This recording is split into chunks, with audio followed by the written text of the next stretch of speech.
Thank you so much, Steph. It is a crime that should cause us all to pause: the sexual assault of a child. For the last year, CityNews has been investigating an order of Catholic priests who are based in Toronto and whose members run a number of staff schools across North and South America. Now, the priests are known as the Basilian Fathers.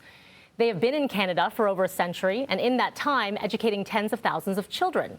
CityNews has been speaking with people who put their faith and their lives into their hands and had their trust betrayed. It is a story that is still unfolding today. I want to show you a picture, just so we're crystal clear. Is this Father Leo Campbell? That's Father Leo Campbell. That's him. He's a monster, he's a predator, and he's wearing that cloth of God. He denied it then, he's denying it now. They know the truth.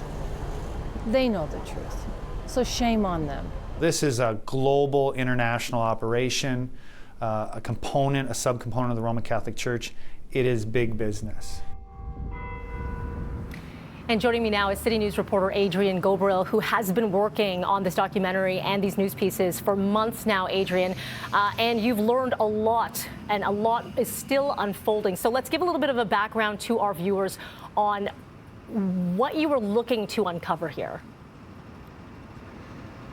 Yeah, Mel, as you mentioned, for more than a year, we've been looking into members of the Basilian Fathers of Toronto. And I want to be clear, this is not a smear campaign on the Basilians. I'm sure that there's some fantastic Basilian priests. But unfortunately, the order, as we've uncovered, has silently shuffled around known perpetrator priests and predators to schools that they've run here in Ontario, across the country, and across the Americas. This investigation kind of dates back to a different story. Back in November 2018, there was an unfortunate incident at St. Mike's College School here in Toronto. There was a student on student sexual assault, as many of us will remember. I broke the story that day at the school. Now, St. Mike's is a Basilian-run school, and in the weeks afterwards, I was speaking with alumni, and they said, hey, have you ever heard of Father Leo Campbell? Which you just mentioned there as well, and we heard in one of the clips from one of our survivors of child sexual assault. And I started looking into Father Leo Campbell, and I realized he was a principal at St. Mike's, and he also did a second tour of duty at St. Mike's where he was a chaplain, and he led students in spiritual guidance all the way up till the early 2000s. And what we learned was that there was multiple allegations against Father Campbell. And then we started to peel back the layers of the onion more, and we discovered secret documents that were supposed to be destroyed, that the Basilians have access to, that show that Father Campbell admitted to sexually assaulting young boys on multiple occasions. And then we learned that there wasn't just Father Campbell, that there was more priests and more priests and more priests. And we've uncovered thus far about 14 Basilian priests who have either been accused or convicted of child sexual assault. It's obviously a really difficult uncomfortable conversation, the one that we feel is really, really important to have. As you mentioned, we have a news series which is beginning tonight, and over the next 8 days, we're going to hear from 5 people who say that they were sexually assaulted as children by members of the Basilian Fathers. Adrian, has the Basilian responded at all to these accusations? So we've reached out to them multiple times. There's the point person for the Basilian Fathers is a man named Father David Katalski. He is the media contact. He's also the individual who people who believe they were sexually assaulted are supposed to reach out to. We reached out to Father Katalski on multiple occasions. He never returned our email. However, the Basilian's lawyer did return our email. She declined our multiple requests to sit down for answers, for understanding, to give the Basilians a fair opportunity to speak about what has happened over decades across the country, across the continent. They did send us a written statement where they say that they have some policies and procedures in place, that they are making amends so that this doesn't happen again. Though one of the individuals we hear from in our news series this week on CityNews at 6 and 5 is a Catholic nun, Sister Noala Kenny, who's been at the forefront of the sexual assault scandal rocking the Catholic Church out on the east coast of Canada. And she says, there's been lots of policies and procedures, but it's time now for meaningful atonement. And what you're going to hear from a lot of survivors this week is really that's what a lot of them have been looking for. Unfortunately, the way a lot of these cases go, there's never any admission of guilt by the Basilian Fathers of Toronto. There's never any meaningful apology to survivors.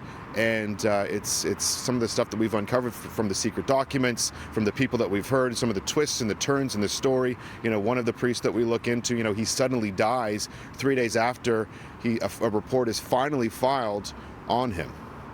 There's a lot here, Adrian. We've run out of time, but very quickly, I want to ask you this. Why haven't we heard about this, given the magnitude, from local officials, police? Yeah, you know, it's kind of the very nature of these cases, unfortunately, Mel, is that, you know, when someone is sexually assaulted, especially by their priest as a child, they believe that they were the ones who did something wrong, and they live in silence for decades and decades. And by the time they ever have the strength to come forward, tell a loved one, go get help, contact police, contact the Basilians, well, a lot of these times these priests are old, and the very nature of the cases, a lot of them get settled out of court. And with these settlements out of court comes a gag order, and they can't talk about them. So, you know, I've had a lot of people, we've been running promos on City News this weekend on our social media channels, and a lot of people are like, oh, what are you looking into this for? This is something from in the past. This, you know, this is old news. Well, frankly, it's not old news. Here in Canada, we really haven't given attention to child sexual assault by clergy, by Catholic priests, the attention that it's received in the United States. You know, in the United States, they've received, or they've put together more than 100 lists of credibly accused priests south of the border. Here in Canada, we've released 0 lists of credibly accused priests. There's people in our communities, in our neighborhoods, in our cities that are living in turmoil right now to this very day, and it's a really important story that we're going to kick off today on City News at 6. Actually, right now, if you go on citynews.ca, you can read our first web story about Father Leo Campbell. You can hear from the first individual who says he was sexually assaulted by Father Leo Campbell, Peter Lucci. That story's live right now on citynews.ca. We're going to be running our news series over the next 8 days, and 1 week today, I'll be coming back on BT to chat more with you, Mel. We have a 1-hour documentary special which will be airing on City TV at 10 p.m. Tuesday, October 20th, titled Unrepentant, and we look forward to speaking with you more about that in the days ahead, Mel. Okay, Adrian, thank you so much for joining us. And again, that is all online, and also you can catch Adrian tonight. Appreciate your time in this investigation. Thank you.